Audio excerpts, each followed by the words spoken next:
Have you ever felt the painful sting of rejection from your child, especially as you grow older? Imagine spending decades of your life raising them, making countless sacrifices, and pouring love into their upbringing, only to be met with distance, neglect, or even outright rejection as they mature. It can feel like the ultimate betrayal, but what if I told you that this rejection carries with it an essential lesson about life, relationships, and personal growth? In this video, we're going to dive deep into the complex emotions behind parental rejection and uncover the hard truths that many parents struggle to accept. Rejection, as painful as it is, often serves as valuable feedback, offering us the chance to reflect, grow, and heal old wounds. We'll explore why some children distance themselves from their parents in their later years and how understanding this can lead to deeper self-awareness and emotional connection. By the end of this video, you'll learn how to view rejection not as a punishment, but as a raw, honest opportunity to examine the dynamics of your relationship. You'll gain insights into why control and obligation rarely foster genuine closeness, and why mutual respect and emotional bonds are key to lasting connections. Whether you're a parent struggling with rejection or someone wanting to better understand this dynamic, this video will help you approach the situation with understanding, humility, and an open heart. So, stick with me as we uncover the painful but enlightening truth about the complex relationship between parents and their children, and learn how you can transform rejection into a chance for growth, healing, and reconciliation. Don't miss out on the valuable insights that could change the way you view your relationships for good. If you are not subscribed, I recommend subscribing and activating the notification bell so you don't miss any videos. Your support means a lot to me, and if you enjoyed this video, you can help me continue spreading the valuable lessons by liking and sharing it. If you like the topic of this video, please comment 1. If you don't, please comment 0 to let me know how I can improve and make better videos for you. Now, let's begin. Rejection, as painful and heartbreaking as it may be, should not be immediately interpreted as a sign that your child is ungrateful or lacking in compassion. It's not necessarily a reflection of your child's character or a direct attack on you as a parent. Rather, it is a deeply revealing mirror of the relationship dynamics that have existed for years, well before the inevitability of old age began to cast its shadow. It forces us to confront one of the hardest and most unsettling questions a parent can face. Did I raise them to want to be close to me, or did I simply assume they would remain by my side because I am their parent? The painful truth is, many of us may find ourselves in the latter camp, believing that the bond of parenthood is automatic, that the love and sacrifices we've poured into our children will guarantee a return in the form of devotion when we are elderly. But this perspective, while natural, can blind us to the deeper truths of the parent-child relationship. Understanding the reality of the shift can change everything. Rather than viewing rejection as an unjust punishment or an affront to everything you've given, it can be reframed as a painful but honest message. Raw, unfiltered feedback. And yes, it hurts. It cuts to the core of our deepest desires and expectations. But within that hurt lies a unique opportunity, a chance to examine the relationship with clear eyes, to acknowledge where things may have gone wrong, and perhaps to begin the difficult but necessary process of healing and reconciliation. Too often, parents fall into the trap of viewing raising a child as an investment. Years of love, sacrifice, effort, and resources poured into the child, with the expectation of a payback in the form of care and support when they grow older. And in some ways, that feels fair. After all, it's the natural cycle of life, right? You raise your child with the hope that they'll care for you when you need it the most. But the cold truth is that life is not a transaction. Life doesn't operate on fairness. It operates on the messy, unpredictable forces of necessity, growth, and personal choices. Children are not bound by an invisible contract to repay their parents' sacrifices. Love is not a ledger to be balanced or a debt to be paid off. Relationships, especially those between parents and children, demand ongoing effort, mutual respect, and understanding. Without these, they cannot withstand the test of time. The realization that children do not owe us anything, even after all the years we've spent nurturing them, is a tough pill to swallow. It challenges everything we've been taught about parenthood and love. Many parents unknowingly, sometimes unknowingly, use guilt, obligation, or a sense of duty to keep their children close, assuming that because they provided for their basic needs, their children will naturally be there to provide care in return. But love does not work that way. Love cannot be demanded. It must be earned through shared experiences, emotional connections, and mutual respect. It cannot simply be expected because of the title of parent. When a child chooses distance, it often speaks volumes about their unmet needs, the emotional scars of their upbringing, and the deep longing for independence. Perhaps they were raised in a home where obedience was valued over expression, where their feelings and desires were brushed aside in favor of what their parents thought was best for them. Maybe they were never truly seen or heard.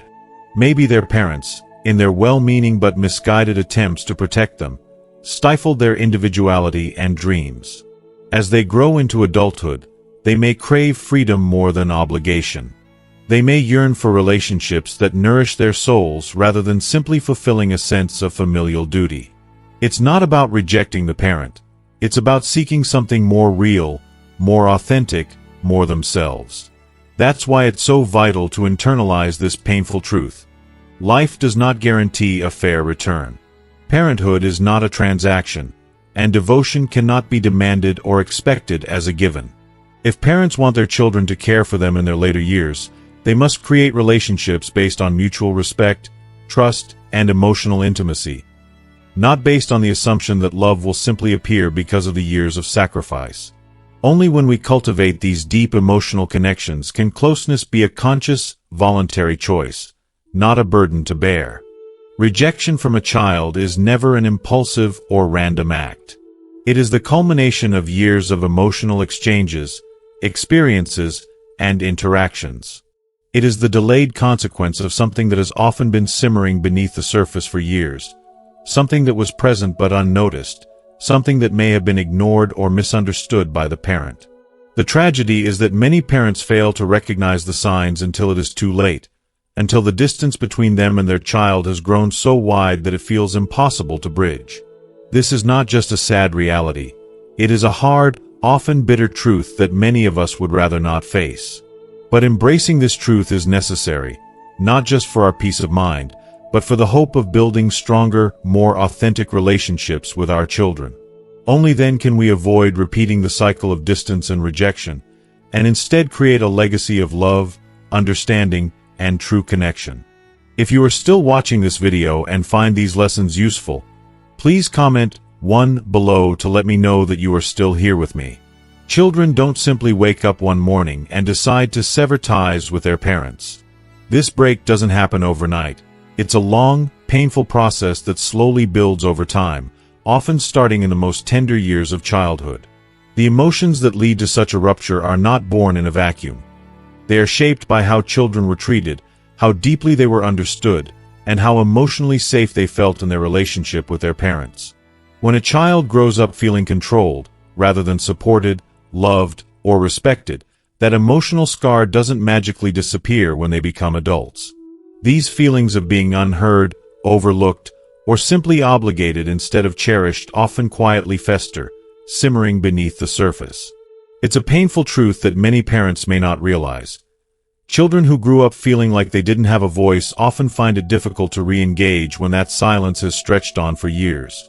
What manifests instead is a longing for space, a desire for emotional distance, and in the most heartbreaking cases, complete detachment. It's not an act of cruelty or rejection but a defense mechanism, a cry for something that was missing for so long. It can be so tempting, so easy, to point fingers at the younger generation, accusing them of selfishness or disloyalty. I've heard it, and I'm sure you have too. How could they abandon their parents? We ask. But in doing so, we ignore a fundamental and painful truth. People don't just walk away from relationships that truly nurture and fill them. If a child distances themselves or rejects their parents in their older years, it often isn't out of malice. It's because, at some point in their life, they felt rejected long before. Perhaps their emotions were dismissed, their struggles trivialized. Maybe their needs were ignored when they needed attention most. They might not have had the words to express these hurts as children, but as they grow older, they find their voice, and with it, the agency to make decisions about the relationships they choose to keep. Rejection, in this light, is not just an abandonment. It's a form of feedback. It's a painful reflection of how the relationship was built, or in some cases, how it was not. While it may feel like an unfair punishment, this rejection carries an important message. It's a painful but necessary opportunity to look back, to take responsibility for the past, and to try to seek understanding. The truth is hard to hear, but the message is clear. Relationships can be repaired, but only if we are willing to confront the real reasons why that distance exists in the first place. Many parents, myself included at times, believe that authority and control are the cornerstones of a child's success. We want them to be disciplined, responsible, and successful. But here's where it gets tricky. While structure, discipline, and guidance are undeniably important, there's a razor-thin line between raising an independent, self-reliant person and forcing them into a mold where they obey out of fear or obligation. The danger of control is that it often replaces respect with resentment. When a child grows up feeling dominated, pressured, or emotionally manipulated, they may comply, at least for a time, but this compliance is rooted in fear, not respect. When they finally find their independence, they will naturally seek to break free from those chains. I can't blame them. And the painful part is that while parents might succeed in enforcing obedience when their children are young, they may find themselves completely unable to sustain that connection as their children mature. Respect, unlike control, cannot be coerced. It is something that has to be earned, built on a foundation of consistent understanding, compassion, and, most importantly, the recognition that children, no matter how young, are individuals with their minds, thoughts, and feelings. I've also seen so many parents who expect gratitude just for fulfilling the basic duties of providing food, shelter, and education. But those are simply the bare minimum of what is expected. Basic responsibilities that do not go beyond the practical.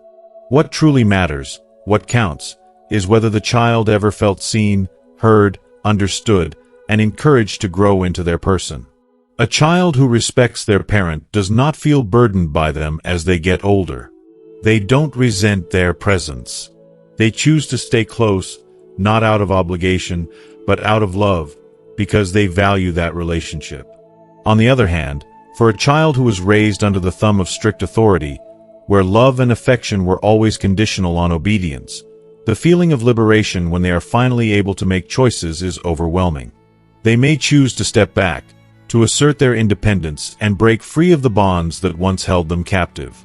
When they finally have the power to choose, they often opt for freedom over obligation.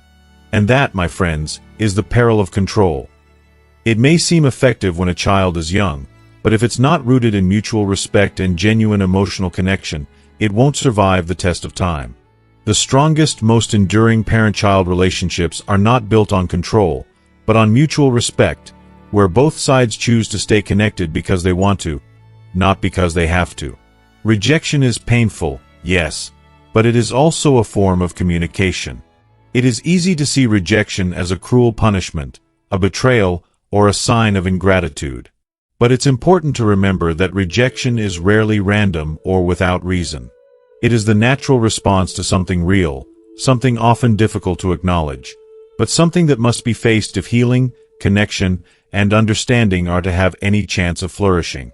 I believe that if we are open to hearing it, rejection holds the key to understanding ourselves and others. It is a mirror, a reflection of where we've been, what we've done, and what we've failed to do. If we can meet it with compassion and not defensiveness, we might find that, while the pain is undeniable, the healing potential is also there. Instead of reacting with anger, frustration, or a sense of betrayal when faced with rejection, it is crucial to pause and reflect deeply. Ask yourself, what is this rejection truly trying to teach me? We often take our roles as parents for granted, believing that the love, care, and sacrifices we've made for our children will guarantee a lifelong bond. But relationships aren't so simple. They aren't built on automatic guarantees. Every action, every word spoken, every emotional exchange over the years has left an impression, whether positive or negative. These little moments, some of which may have seemed insignificant at the time, accumulate and mold the dynamic between us. They shape how our children feel about us, consciously or subconsciously.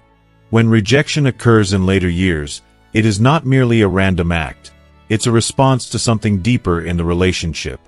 Something within that dynamic, often unspoken or unacknowledged, has caused the child to believe that distance is necessary. It could be due to overbearing control, an emotional void, unresolved past conflicts, or even neglect, whether intentional or not. It's crucial to understand that this rejection isn't a reflection of selfishness or ingratitude on the part of the child. Rather, it's a form of feedback, an emotional response to years of accumulated experiences, both good and bad. If you are still watching this video and find these lessons useful, please comment 2 below to let me know that you are still here with me. Instead of reacting defensively, viewing this rejection as feedback offers a profound opportunity for personal growth. It encourages an honest self-assessment of past actions and interactions. Were we truly present for our children emotionally? Were we building a relationship based on love, mutual respect, and trust, or were we simply assuming that the role of a parent entitled us to their unwavering closeness? The answer to these questions can be painful, but it's through this painful honesty that real healing begins. A parent who listens to this rejection with humility, without immediately pushing it away or denying its validity, has a chance to begin mending the broken bond. It provides the opportunity to sincerely apologize for any mistakes made, to own up to how we may have hurt or failed our children, and to approach them with an open heart rather than with the heavy weight of expectations. Rejection is undeniably painful. It stings deep within, but that pain, if embraced with a willingness to learn, becomes a powerful teacher. It forces us to reflect on the nature of the relationship we've built and opens the door to healing, even if years of distance have come between us. Instead of asking, "Why is my child doing this to me?" which only feeds into self-pity and defensiveness, a more constructive question would be, what does this rejection reveal about my past actions, and how can I take responsibility for my role in this? The answers to this question may be difficult, even heartbreaking to face, but they have the potential to open doors to understanding, to reconciliation, and ultimately, to peace. Even after years of emotional distance, this kind of honest self-examination can bring about profound healing. Rejection in old age, particularly from our children, can feel like a devastating verdict, an irreversible judgment on a lifetime of sacrifice and effort. It's all too easy to slip into bitterness, to feel abandoned and unappreciated, as though we've been betrayed by an ungrateful generation. But even in this moment of profound hurt, there remains a choice. One final opportunity for growth, for deeper understanding, and perhaps for redemption. How we respond to rejection ultimately shapes the future of the relationship. In our most vulnerable moments, we are often tempted to react with anger, to demand explanations, to guilt-trip our children, or to retreat into our wounded pride. Yet, these responses only perpetuate the same hurtful patterns that led to the rejection in the first place. Instead of pushing for reconciliation through forceful demands or blame, a far better approach is to reflect on our past behavior with painful honesty. Pain, though agonizing, is often a signal that something in the relationship needs to change. If a child has distanced themselves, the most valuable question to ask is, what part did I play in this? This question may uncover truths that are hard to bear, but confronting those truths is the first step toward healing. Reconciliation, while not always guaranteed, is always possible. If approached with humility, sincerity, and a willingness to own our mistakes. A parent who demands closeness, forgiveness, or a return to the way things once were without first taking responsibility for their part in the brokenness cannot expect genuine healing to take place. It is through honest self-reflection, owning the pain, and making amends that the true possibility for reconciliation begins. Thank you for taking the time to reflect with us on such an important and emotional topic. We've discussed the power of rejection and how it can be a valuable opportunity for growth, self-reflection, and ultimately, healing in relationships. It's not easy, but it's through honest self-evaluation and humility that we can truly mend what may have been broken. So, what have you learned from today's video? What's one thing that stood out to you that you will bring into your own life moving forward? We'd love to hear your thoughts, so please share your reflections with us in the comments below. If you found this video helpful, don't forget to like, share, and subscribe to our YouTube channel. Your support helps us create more meaningful content for you. Thank you again, and we'll see you in the next video.